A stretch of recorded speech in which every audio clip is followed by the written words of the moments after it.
1928, Baton Rouge, Louisiana. Huey P. Long, aka the Kingfish, aka the People's Candidate, aka the biggest show in American politics, is elected the governor of Louisiana.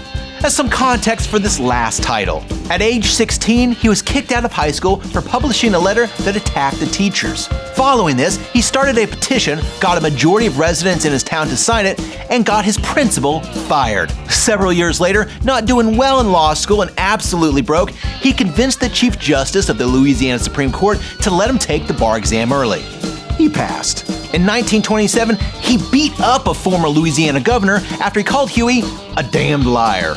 Later that year, he did the same thing to a newspaper editor in Shreveport. He allegedly tried to have someone killed as well.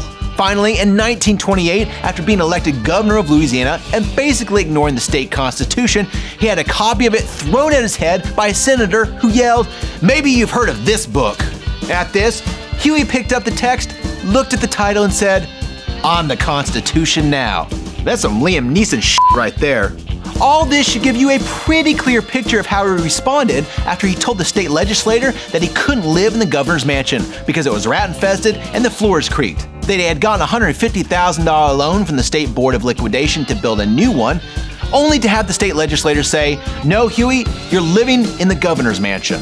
What followed was perhaps the first episode of extreme home makeover in history. Huey called up the warden at the Angola State Penitentiary, asked him to round up a group of his best convicts and bring them over to the mansion to demolish it. This is exactly what happened, and Huey returned to the state legislator like, I don't have a place to live anymore.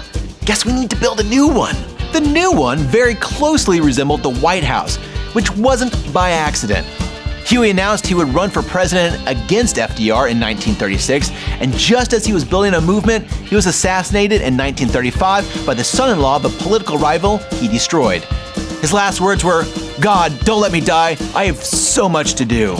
His White House-like mansion still stands today. Do you know more batshit crazy history from the Heartland? Let us know in the comments, and don't forget to check out Raidered's YouTube channel for more videos. This is Winkler.